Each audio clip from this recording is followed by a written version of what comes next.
Lalo akong napaniwala na ang tumawag sa kanya ay si President Duterte. Pero grabe yung ginawang dinuguan. Tata, sigurado po ba kayo ang boses ni dating President Duterte, yun ang narinig mo habang kayo'y naglalakad? May I move in the interest of fairness? May I move to invite the former President to hear his side? The motion is carried. Comsec, Sir, please. one more, Chair. It's another matter. During the hearing last August 16 in 2000 in Pampanga, because With the indulgence of Congressman Johnny Pimentel, we can have that case, motion. Mr. Chair. We can have that motion okay, in the bill. no problem.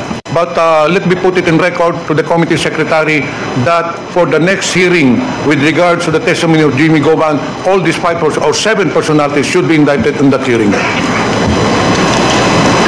Comsec, you are directed to take note of the request of Congressman Pimentel to invite personalities he mentioned in the next committee hearing of the Quadcom. Thank you, Congressman Johnny Pimentel.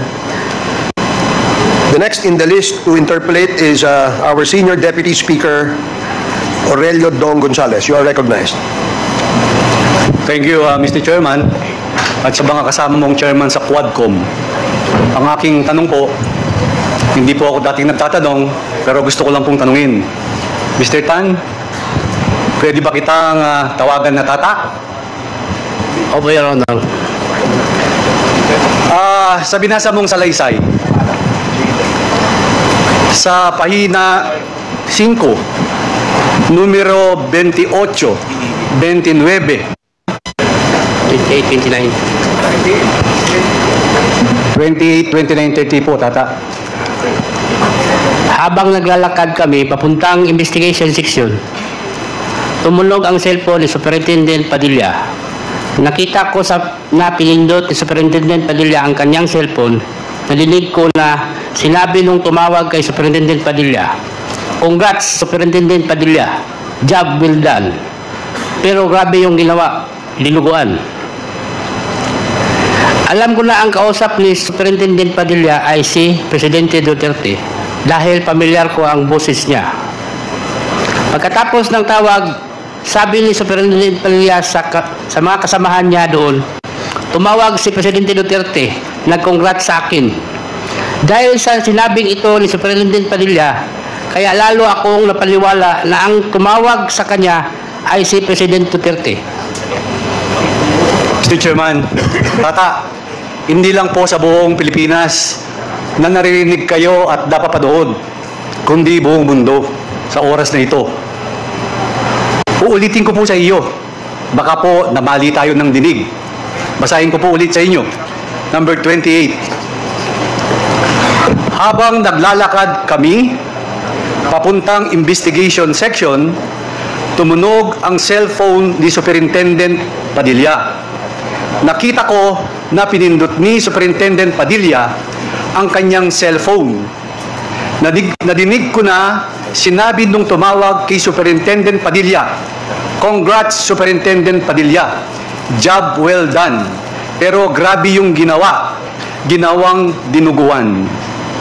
Number 29. Alam ko na ang kausap ni Superintendent Padilla ay si Presidente Duterte dahil pamilyar ko ang boses niya. Numero 30, number 30.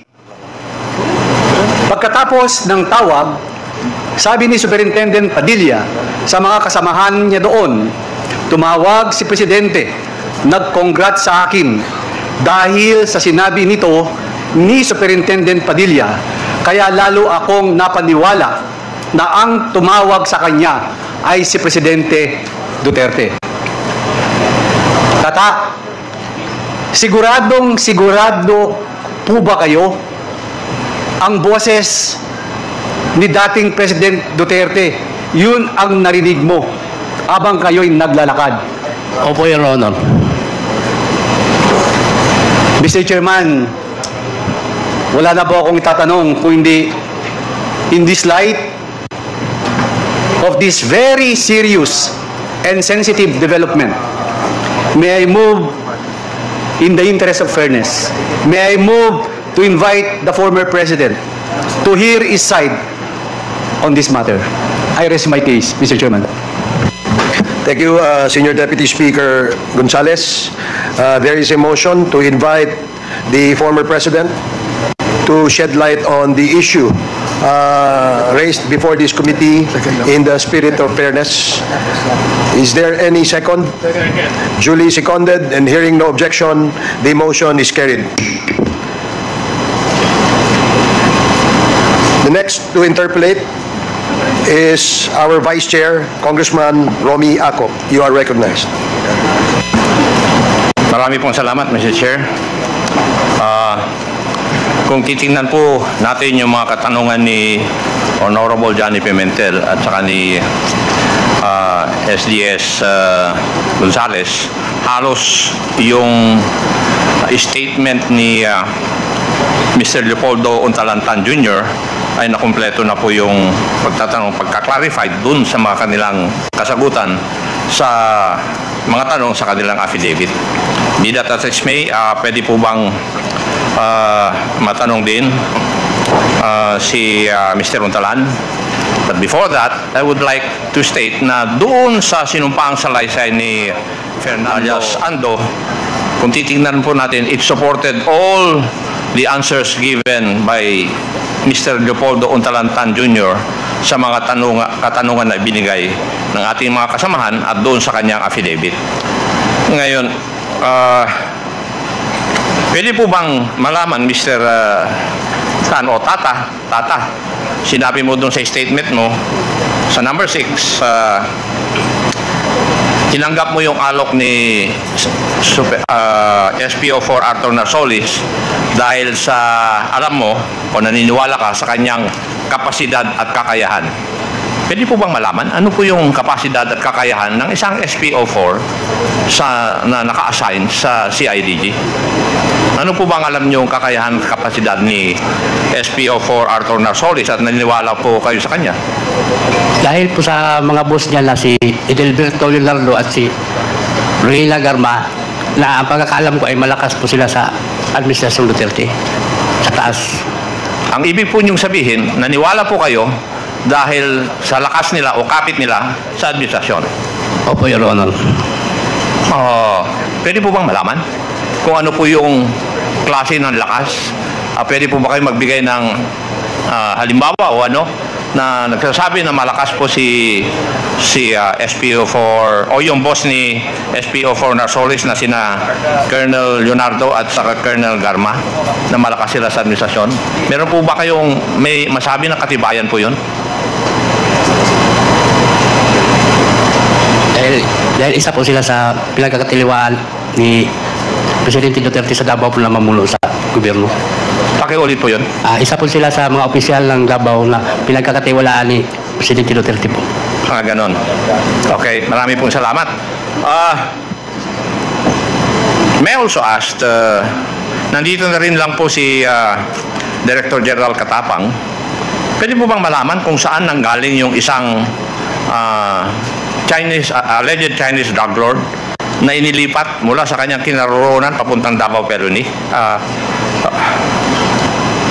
Saan po nanggaling si Mr. Peter Wang?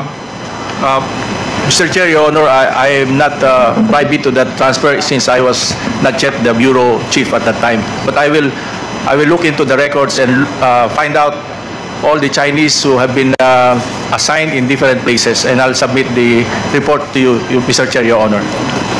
I'm asking about Mr. Peter Wang, kung pwede, submit po ninyo yung details niya, kung saan po siya nanggaling nung dinala siya sa Davao Penal Colony. And I think the Honorable Pimentel has already asked for the list of PDLs with illegal drug cases and their current status, kung buhay pa sila o patay.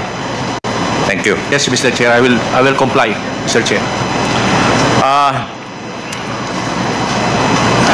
Tata, kung titingnan ko po yung mga kasugutan po ninyo dito sa Kwan, para bang si SPO4 Arthur Narsolis ang nagplano lahat nito? Totoo ba yun? Opo, Your Honor. Totoo yung aking analysis Opo, Your na Honor. siya lahat ang nagplano, siya na rin ang nag-coordinate doon sa mga prison authorities doon. Yes, Your Honor. Sa tingin mo? Opo. Kasi nung sinabi mo na mahirapan kayo na isagawa yung inyong pagpatay doon sa tatlong alleged Chinese drug lords, siya nang gumawa ng paraan na kayo mabartolina. Opo, Tama? Your Honor. At matanong ko kayo, totoo bang merong nakuhang sachet ng drugs sa inyo bago na dahilan kung bakit kayo binartolina? Yun lang po, bigla na lang po may lumabas na sasi. Pero walang sachet. Wala po. Ha? May pinakita po sila. Sa amin galing. Pero hindi sa inyo galing. Hindi po. Sa bulsa namin daw galing. Hindi, yung totoo, hindi po nakuha sa bulsa ninyo. May dinukot lang po. Pag dukot, pinakita ito. Ano ito? Ganon din ba sa iyo, Andy? Yes po, Your Honor. Ganon din, operation. Your Honor. So, marami pong salamat. I think SPO4 Narsoles has been already invited. Pwede po bang malaman kung nasaan po ngayon assigned si Superintendent Gerardo Padilla na dating pinuno doon po sa Davao Penal Colony, General Katapang? Is he still active in the service? Yes, Mr. Chair, Your Honor is assigned with the Bucor and is the Director for Reformation. As Director for Reservation. Reformation, Mr. Chair. Reformation. Reformation. Yes po. Thank you. Now, nabanggit din, Tata, na nakita po ninyo na kasama ni SPO4 Narsoles si Lieutenant Colonel Rohina Garma. Totoo? Opo, Your Honor. At sinabi mo rin sa iyong affidavit na meron po silang relasyon. Opo, Your Honor. At sinabi mo rin na hindi siya nakikialam doon sa pagkikipag-usap sa inyo. Kami lang po ni Arturo Narsoles po. Siya, ano po?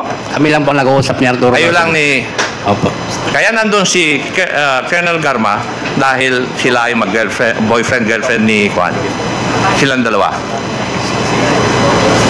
Pakiulit po. Pakiulit. Kaya siguro nandun si Rohina Garma dahil may relasyon sila. Opo, Your Honor. Tingin mo, Opo. nangingiti ka eh.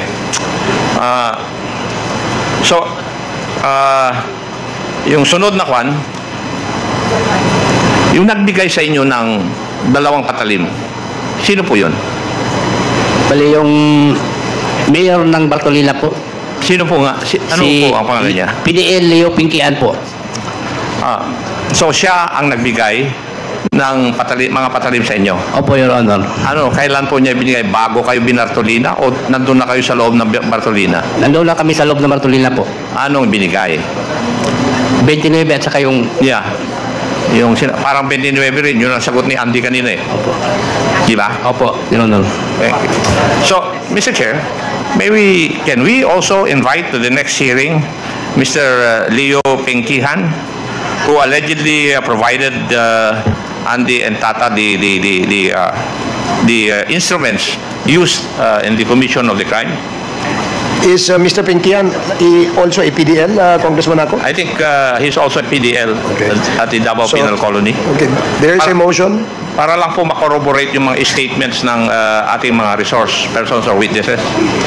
There is a motion to invite Mr. Leo Pinkihan in the next scheduled committee hearing of the Quadcom. Duly seconded and hearing no objection, the motion is carried. Thank you, Mr. Chair. Please proceed. Thank you. Tata, sinabi mo rin sa statement mo na pagkatapos nyo isagawa yung inyong krimen, dumating kaagad si Superintendent Gerardo Padilla. Opo, Your Honor. Pwede ko bang malaman kung kailan dumating siya pagkatapos nung ginawa ninyong krimen? Kaagad-agad ba? Opo, Your Honor. Kaagad-agad dumating siya. Opo. So, yun yung katanungan ngayon. Paano nalaman ni Superintendent Padilla na may nangyari kaagad doon kung hindi po siya kaalam doon sa conspiracy na patayin yung tatlong alleged Chinese drug lords? Di ba? Opo, Your Honor. Ano sa tingin mo? So alam niya. Opo. Thank you. Yung bang pag-uusap ninyo, yung pagtawag ni Superintendent Padilla allegedly to the former President of this Republic, President Rodrigo Roa Duterte, naka-speakerphone ba? May pinindot po siya para mag-speaker on. So, Kita ko po. naka-speakerphone. Opo. Kaya narinig mo yung boses ng dating presidente. Opo. At dahil sa pagkarinig mo, alam po ninyo na yung ating dating presidente yon. Opo, Your Honor. Sige, maliwanag po yon na naka-speakerphone. At doon sa 1 milyon na natanggap ninyo, yung asawa mo nakatanggap. Opo. Kay Andy, sino po ang tumanggap? Asawa ko po, Your Honor, si Linlin. Asawa mo rin. O, Linlin dati. Pero kanina, sinabi mo, hiwalay ka na. O, hiwalay ko, Your Honor, sa dati kong original talaga. Pero may dalawa ko yung pinagkatiwalaan ko sa 1 million po. Liwanagin po natin. Ang tumanggap po ay hindi yung una. Yes po, Your Honor. Yung pangalawa na nakatanggap. Opo, Your Honor. Okay. I think, Mr. Chair, if we can get an affidavit from the recipients of the alleged 1 million amount, maybe we can ask the police agencies to get their affidavits from their places.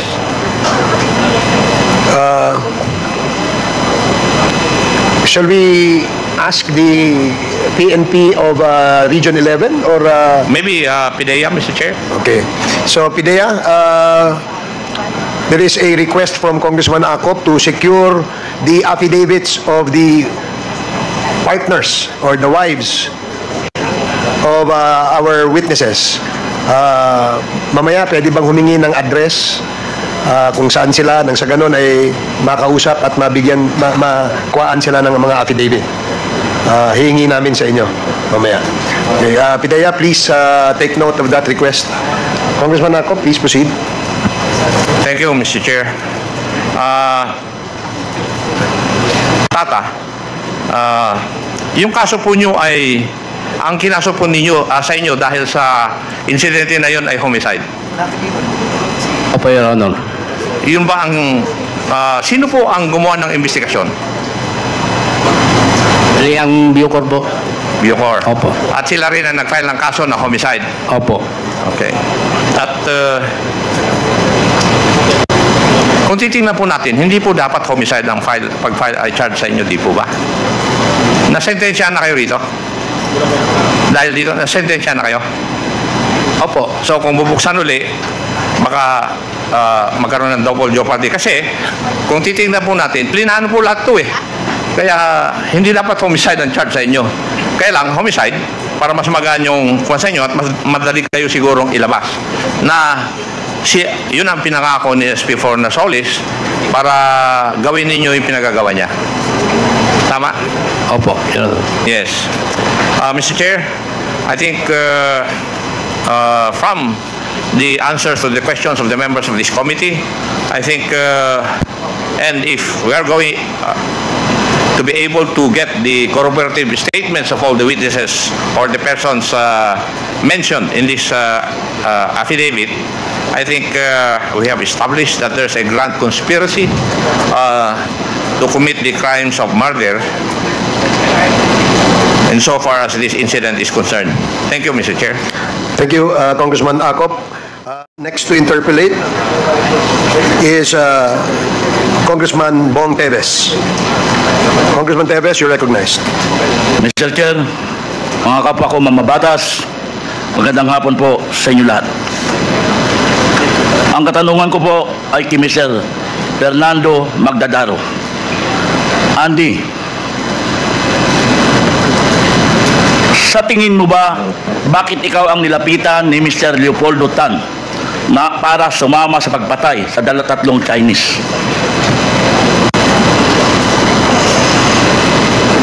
Ulitin po, Your Honor. Ang tanong. Pakiulit sa tanong po, Your Honor. Andy, sa tingin mo ba, bakit ikaw ang nilapitan ni Mr. Leopoldo Tan para kasama niyang pumatay sa 3 Chinese? Sa pagkalam niya, Your Honor, may kakayahan ako sa pagpatay dahil alam niya na kusunada ako. Yun lang po. Pangalawa, ano ba ang naging kaso mo? Bakit ikaw ay nakulong diyan sa bilibid na yan? Kaso ko po, Your Honor, murder with illegal possession of firearms. Ibig sabihin, nakulong ka dahil sa kasong murder, kaya sa tingin ni Mr. Leopoldo Tan ay may kakayahan ka dahil ang kaso mo ay murder. Tama po ba? Yes po, Your Honor. Kay Mr. Leopoldo Tan, ang sabi mo, high school kayong magkasama ni SPO4 Arthur Ansoles. Tama po ba? Opo, Your Honor. At ang sabi mo kanina, base sa iyong affidavit, na si SPO4 Sulis ay isang makapangyarihan at malakas sa administrasyon. Dahil po sa boss niya, Ngayon ang tanong, nasaan na ngayon si SPO4 Arthur Arsolis? ang pagkakaalam ko po ay nasa Davao po. Active pa ba siya? Kaka-retire lang po. Mr. Chair, minimungkay ko po na siguro invite din natin si SPO4 Arthur Arsolis.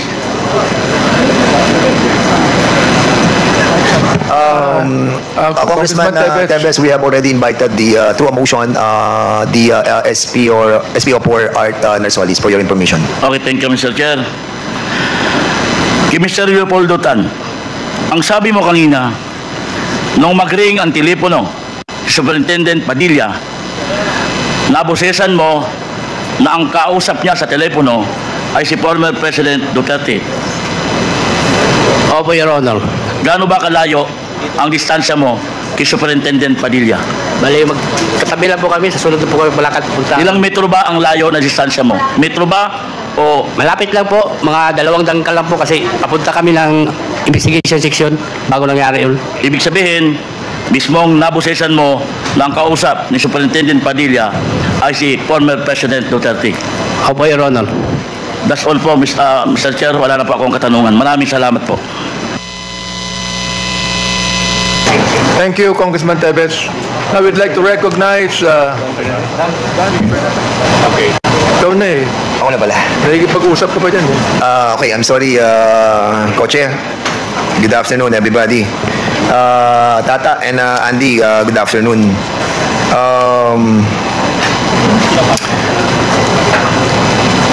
Well, siguro tanongin ko muna si Tata. Kanina kasi parang nabanggit nyo na nasa minimum na kayo, di ba? Sa minimum security. Opo, Your Honor. So, ang ibig sabihin ng minimum security is, ano bang ibig sabihin nun? Medyo malapit ka na. Malaki na po ang detention po. So, malapit ka na lumaya, in other words. So, ilang taon ang hatol mo? 21, according sa affidavit mo? 21? Bali, 6 years to 12 years na po yung sentensya ko. Tapos, may violation po ako. Tumakas po ako. Tapos, nagkaroon na naman ng violation itong Chinese. Oo. Sa totoo lang, 6 years to 12 years na po. Tapos, naservisyohan ko na po yung lahat. Tsaka yun na lang ang binubulo ko yung ngayon. So, in other words, Chinese. Malapit ka na rin lumaya. Opo. Kasi 3 years and 6 months and 1 day ata yung ano mo, di ba? Opo. Yung penalty sa inyo. Ganon din si Andy. Andy, ganon ka din. Opo, Your Honor. Okay, so kung malapit na kayong makalaya dahil after so many years, si Andy ata 25 years ang binuno mo, no? Yes po, Your Honor. 1999 ka pa nandun. 1999 po ako nandun pa sa City Jail po. So in other words, mga 3 taon na lang ang bubunuin nyo. Ano? Opo. Hindi ko kasi ma-gets eh. Ano makukuha nyo on trying to tell your story in this committee? Ano yung parang benepisyo sa inyo? Ano po, Your Honor? Ang ibig sabihin, dahil sa ginagawa nyong ito, no, na nagbuwis na kayo ng mahabang panahon sa kulungan, 25 years, kamo. Ikaw naman, 21 years. So magbubuno na lang kayo ng another, more or less, mga 3 taon. Laya na kayo. Kasi sa pagsasabi nyo ng totoo ngayon, o na sinasabi nyo na totoo, maaaring malagay ang inyong buhay sa kapamakan. At maaaring malagay din ang pamilya nyo sa kapamakan. Bakit nyo ginagawa ito? Para matapos na itong ano na ito, yung ginagawa nilang kasamaan. So, in other words, para bang Kasi kanina may sinabi kayo, may galit kayo, no? Dahil niloko kayo. Isa na rin yun po. Na gusto na kayong, sinabi sa inyo na aside sa pera, palalayain namin kayo. Tanggapin nyo lamang yung, di ba? Opo. Binanggit ba sa inyo yun na tanggapin nyo lamang yung pagpatay sa 3 Chinese, ay bibigyan kayo, palalayain kayo at bibigyan kayo ng pardon? Opo, yun ang sinabi nila. Kausapin na nila yung presidente. So in other words, may galit kaya ginagawa nyo to para sa bayan. So, sinabi mo kanina kasi nakita mo si Garma, Tata. Opo, Your Honor. Si ano ba, si Andy, nakita ba si Garma? Hindi ko po nakita, Your Honor. Hindi mo nakita si Garma? Hindi po. Kasi kanina, I just wanted to confirm, no?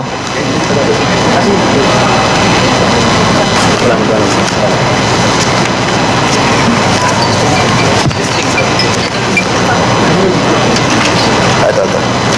May pakita lang ako sa iyo, Tata, para at least bibigay ko sa iyo, no?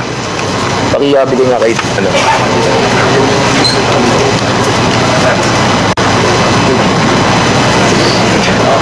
Tata, tingnan mo mabuti yung mga pictures na nandyan. Hindi, yung muna isa. Ito muna. Yan. Kilala mo yan? Opo, Your Honor. So, we just wanted to confirm, Mr. Chairman, that yung binabanggit niyang si Royina G. Garma ay yung pong former na CIDG ng Region 11. Am I correct? Tama po ba to? Opo, Your Honor. At alam mo rin siya na nasa PCSO na siya? Opo, Your Honor. Okay. At alam mo rin ba na si Art Narsolis ay nasa PCSO din? Hindi po. At hindi mo rin alam na, well, siguro probably mamaya, pinapiprint ko pa eh. I just search, na nakita po natin that may kaso rin si SPO for Narsolis sa PCSO that was exposed by Mayor Cebu Mayor Tommy Osmeña. And we wanted to find out later para mapakita po natin that yung si SPO for Art Narsolis ay kasama pa rin talaga ni Garma pagdating sa PCSO. So, isang pangalawang picture na pakikita ko sa iyo. Yung isang picture. Kasi binanggit mo tong si Napolcom Commissioner kasi siya ngayon eh. Yung Leonardo. Former RDCIDG siya ng 11, Region 11. Opo. So, kilala mo itong mukhang to? Itong, Opo. So, will you confirm that this is the person that you are mentioning in your affidavit? Opo, si Sir Leonardo Delberto po. Okay. Colonel. Thank you. Yung sa ikatlong picture na gusto ko pakita sa iyo, ito yung sinasabi mong si Superintendent Gerardo Padilla. Will you confirm that this is the same person that you are mentioning in your affidavit? Ito rin yung minamention mo?